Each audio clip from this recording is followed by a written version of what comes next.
पटेल की भी मुश्किलें बढ़ती हुई नजर आ रही हैं, क्योंकि समाजवादी पार्टी की तरफ से वो विधायक हैं और ऐसे में उन्होंने बगावती तेवर दिखाए हैं। तो अखिलेश यादव जाहिर सी बात है एक्शन ले सकता है इसमें। वहां पर पल्लवी पटेल मुझे लगता है चंद्रशेखर आजाद के साथ गठबंधन करती हुई नजर आएंगी। नमस्कार, मैं नाज़मीन खान और आप देख रहे हैं SPN 9 न्यूज। उत्तर प्रदेश में 10 विधानसभा सीटों पर उपचुनाव होने जा रहे हैं, लेकिन जहां समाजवादी पार्टी उपचुनावों को देखते हुए तैयारियां करती हुई नजर आ रही है, तो वहीं समाजवादी पार्टी से अलग हुए दल भी उपचुनावों में अपने प्रत्याशियों को उतारने का ऐलान कर देते हैं। लेकिन समाजवादी पार्टी से अलग होने के बावजूद भी विधायक पद से अभी तक इस्तीफा नहीं दिया है, जिसके बाद चर्चाएं तेज हो जाती हैं कि समाजवादी पार्टी से अलग होकर गठबंधन तोड़कर क्या ये दल जीत भी पाएंगे या फिर नहीं, या फिर अपनी विधानसभा सीट को बचाने के लिए बड़ा कदम, बड़ा गठबंधन करते हुए नजर आएंगे। जिस दल की चर्चा हो रही है वो दल है अपना कमेरावादी प्रमुख पल्लवी पटेल की। अपना दल कमेरावादी प्रमुख पल्लवी पटेल ने समाजवादी पार्टी से गठबंधन लोकसभा चुनाव के बीच में तोड़ दिया था। AIMIM के साथ गठबंधन करते हुए नजर आई, लेकिन लोकसभा चुनाव में असदुद्दीन ओवैसी के साथ बड़ा खेल हो जाता है। जब पल्लवी पटेल उनसे मदद मांगती है तो पल्लवी पटेल को मदद देने से इनकार असदुद्दीन ओवैसी कर देते हैं, जिसके बाद लोकसभा चुनाव में कुछ सीटें हासिल करना तो छोड़िए, चुनाव जीतना भी मुश्किल हो जाता है। अब ऐसे में समाजवादी पार्टी की तरफ से एक्शन लेने की बात कही गई है। कहा जा रहा है कि जो विधायक समाजवादी पार्टी का दामन छोड़ते हुए नजर आए हैं, बिना विधायक पद से इस्तीफा दिए हुए उन पर कार्यवाही की जाएगी, उनकी विधानसभा सदस्यता रद्द की जा सकती है।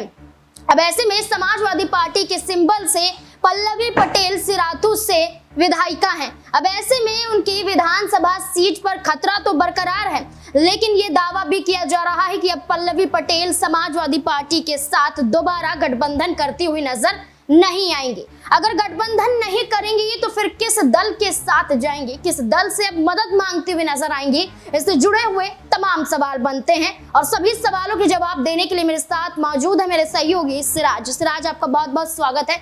सिराज, क्या लगता है कि जहां एक तरफ अखिलेश यादव पल्लवी पटेल से इस्तीफा मांग सकते हैं कि आपने सिराथू से बिना इस्तीफा दिए हुए गठबंधन तोड़ दिया, ये एक कानूनी रूप से गलत है, और दूसरी तरफ से देखा जाए तो एक गठबंधन को चोट पहुंचाने जैसा था। अब लोकसभा चुनाव में गठबंधन तोड़ा, लेकिन सिराथू सीट से इस्तीफा नहीं दिया। अब चर्चाएं तेज हैं कि अखिलेश यादव पल्लवी पटेल से इस्तीफा मांगते हुए नजर आ सकते हैं। तो क्या ऐसे में पल्लवी पटेल उपचुनावों के बीच में फंसती हुई नजर आ रही हैं?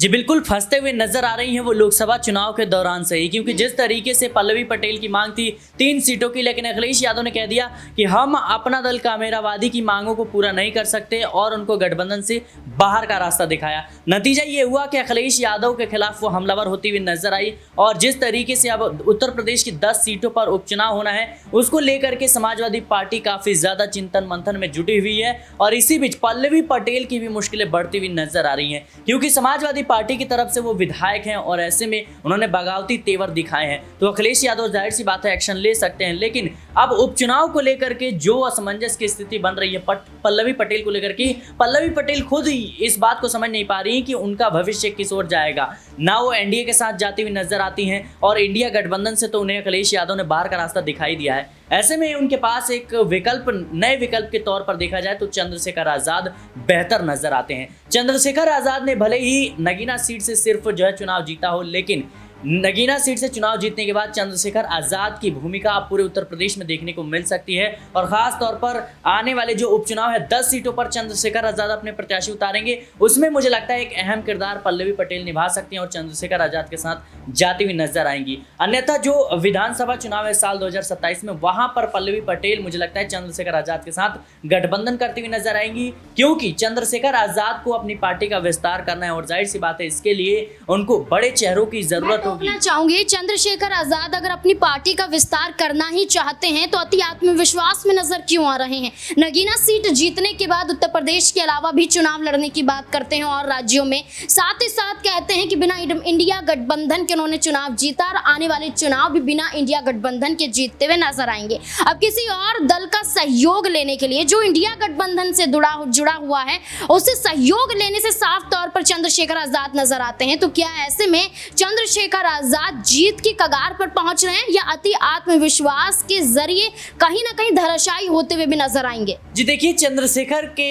जो है आत्मविश्वास दर्शाते हैं कि ये कितनी बड़ी जीत है। आप देखिए कि नगीना वो सीट है जहां से मायावती ने अपने सियासी सफर की शुरुआत की थी और जाहिर सी बात है मायावती खुद वहां पर जाती हैं, चुनाव प्रचार करती हैं, आकाश आनंद पहुंचते हैं और विपक्षी दल के तमाम वो नेता भी पहुंचते हैं। लेकिन इसके बावजूद चंद्रशेखर की जीत ये अपने आप में इसके कई मायने हैं। एक की दलितों के बीच खुद को एक नए विकल्प के तौर पर पेश करना, दलितों के बीच जिस तरीके से चंद्रशेखर आजाद की जो भूमिका है वो बढ़ती हुई नजर आ रही है। ये कहना इसमें कोई दो राय नहीं होगा कि मायावती ने 432 सीटों पर चुनाव लड़ा लेकिन एक भी सीट नहीं जीत सकी। वहीं चंद्रशेखर आजाद उत्तर प्रदेश की 2 सीटों से चुनाव लड़ते हैं, उनकी पार्टी लड़ती है और 1 सीट से उनको जीत मिलती है। तो ये अपने आप में एक बड़े मायने इसके निकाले जा सकते हैं। दूसरी तरफ जिस तरीके से नगीना सीट पर मुस्लिम वोटर्स ने चंद्रशेखर आजाद पर भरोसा जताया है बजाय इंडिया गठबंधन के, तो जाहिर सी बात है अगर चंद्रशेखर आजाद उत्तर प्रदेश की राजनीति में कहीं ना कहीं सभी सीटों पर चुनाव लड़ते हैं तो ये वोट जो है वो चंद्रशेखर आजाद बांट सकते हैं और अपने आप में मुझे लगता है ये बड़ा झटका होगा समाजवादी पार्टी के लिए।